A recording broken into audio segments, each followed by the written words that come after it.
নামাজি যদি থাকে আপনি নামাজি হয়ে যাবে। একটা আলেমের কাছে যদি 1 বছর উঠা বসা করেন আপনি শরাবি যদি হন শরাবটা ছেড়ে দেবে। একটা আলেমের সোহবতে যদি 1 বছর আপনি থাকেন তাহলে আপনি বেরোজারা যদি হন রোজা রাখা শুরু করে দেবে। একটা আলেমের কাছে যদি আপনি 1 বছর তার সোহবতে শিক্ষার জন্য বসে যাতায়াত করতে থাকে আপনি সুদ খান এই সুদ খাওয়াটা আপনার ছেড়ে যাবে। আপনি যদি একটা আলেমে হাক্কানির কাছে 1 বছর লেনদেন উঠা বসা রাখে তাহলে দুনিয়া জমিনে আপনার সিনেমা গান যাত্রা ফাংশন এমন করে জালিমদের সঙ্গে সাথ দেওয়া এখনো সব আপনার অভ্যেসটা কেটে যাবে। কেটে গিয়ে আপনি নামাজি হয়ে যাবে, রোজাদার হয়ে যাবে, হাজি হয়ে যাবে, জাকির হয়ে যাবে, স্ত্রীকে ভালোবাসবে, বাপ মা সেবা করবে, হালাল ইনকাম করবে, গরিবদেরকে পেয়ার করবে, এতিমদেরকে সাহায্য করবে, রাষ্ট্রকে ভালোবাসবে, মাতৃভূমির জন্য লড়াই করবে। এই যে আলেম যে শিক্ষা দেয় এই শিক্ষা যদি আজকে দিনে চলে তাহলে এমন করে পতিতালয় গুলো বন্ধ হয়ে যাবে।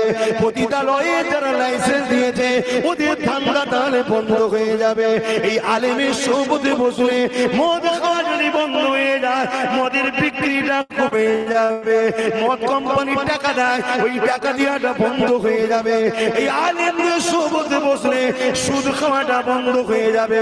সুদ যদি খাওয়া বন্ধ হয়ে যায় ব্যাংকের সঙ্গে লেনদেন বন্ধ হয়ে যাবে। তাহলে সুদের ব্যবসাটা চম্পাট হয়ে যাবে, বন্ধন লোনটা বেকার হয়ে যাবে, নারীদের বাইরে বেরোটা বন্ধ হয়ে যাবে। এই যুবকেরা আজ আলেমদের সোহবতে তোমরা বসে যাও তাহলে মা বাপকে পিয়ার করবে।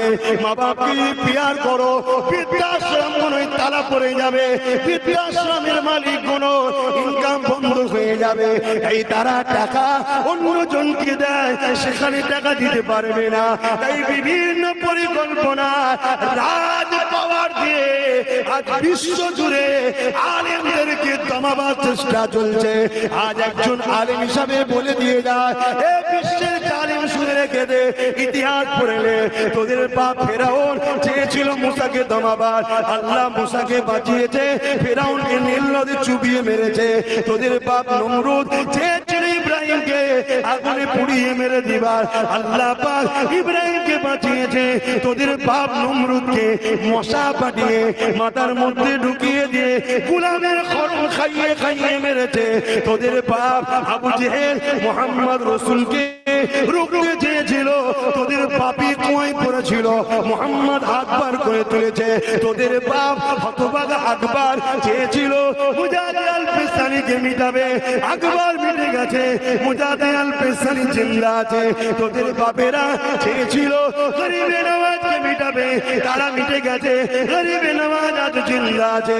এই একজন আলেম হিসাবে বলে দিয়ে যায় এই দুনিয়ায় যদি সময়ে সময়ে পানি চাও আলেমদের সম্মান চায়, এই দুনিয়ায় যদি সময়ে সময়ে খাদ্য চাও আলেমদের তাজিম চায়, এই দুনিয়ায় যদি সময়ে সময়ে আল্লাহ সাহায্য চাও রোগ বিপদ থেকে বাঁচতে চাও তাহলে আলেমদের অনুসারী চায়। আলেম যেখানে বেউজ্জতি, আলেম যেখানে সম্মান নাই, আলেমের যেখানে ইজ্জত নাই, আলেম যেখানে বেউজ্জতি আমার আল্লাহ পাক সেই জমিনে পানি তুলে দেবে, সেই জমিনে অক্সিজেন কমে যাবে, সেই জমিনে করোনা আসবে, সেই জমিনে মহামারী আসবে, সেই জমিনে বিবাহ হবে না, সেই জমিনে অন্যায় হবে, সেই জমিনে ছেলেরা বাপ মাকে মারবে, বাপ মার নামে মামলা দেবে। এই যুবকেরা যদি তোমরা চাও তোমার বাচ্চা গুলো তোমাদেরকে সম্মান করো তাহলে তোমাদের বাচ্চা হলে সর্বপ্রথম শিক্ষা দেবে নবীর প্রেমিক আলেমের সোহবতে থাকা, তারা তোমাদেরকে শিক্ষা দেবে। বাবারা আল জান্নাতু তাআলা আকদামুল উম্মাহাত, প্রতিটা ছেলেদের জান্নাত হলো তার মা বাপের পায়ের তলায়। যদি বাপ মা চাও ছেলেরা বাপ মাকে সম্মান করো তাহলে তোমরা আলেমের সোহবতে পাঠাবে। শিক্ষা দুনিয়া জমিনে ডাক্তার বানাও, উকিল বানাও, জজ বানাও, ডিএম বানাও, যা খুশি বানাও, ইসলামে বাধা নাই, কিন্তু আলেমের সোহবত লাগবে। কেন আলেম যে শিক্ষা দেয় ওই শিক্ষা স্কুলে পাওয়া যায় না। আলেম যে শিক্ষা দেয় ওই শিক্ষা নাগুন করে কলেজে ভার্সিটিতে পাওয়া যায় না। কেন আলেমের কাছে গেলে আলেম শিখাবে তুমি ডাক্তার হতে পারো, কিন্তু মান রাদিয়াহু ওয়ালিদাহু ফালানা নুরাদি, মা বাপ তার উপরে রাজি, আল্লাহ তার উপরে রাজি। এটা কোন স্কুল কলেজে শিখায় না, এটা আলেম শিখায়। এই তুমি ডাক্তার, জজ, উকিল, এমএলএ, মন্ত্রী যাইও না কেন, তোমার মা বাপকে ভালোবাসতে হবে। যদি আলেমের কাছে না পাঠাও তাহলে তোমার ছেলে বুড়ো বুড়িকে ধরে মেরে ঘর থেকে বার করে দেবে, যেটা আজকে সমাজে হরহ হচ্ছে। এই বলে দিয়ে যায়, যদি তুমি আলেমের কাছে ছেলেকে পাঠাও তোমার আলেম বান্দা কি শিখাবে শোনো। আন আবি উমামাতা আন্না রাসূলানি ক্বালা ইয়া রাসূলুল্লাহ মা হাক্কুল ওয়ালিদাইনি আলা ওয়ালাদি ক্বালা হুমা জান্নাতুকা ওয়া নারুকা। একজন ব্যক্তি এসে আল্লাহ নবীকে জিজ্ঞাসা করেছিল, ইয়া রাসূলুল্লাহ হাবিবাল্লাহ, মা বাপের উপরে ছেলেদের হক কি? আল্লাহ নবী বলেছিল, হুমা জান্নাতুকা ওয়া নারুকা, মা বাপ তোমার জন্য জান্নাত, মা বাপ তোমার জন্য জাহান্নাম। যদি মা বাপকে কষ্ট দাও জাহান্নাম পাবে, মা বাপকে যদি রাজি করো আল্লাহ পাকের জান্নাতটা পেয়ে যাবে।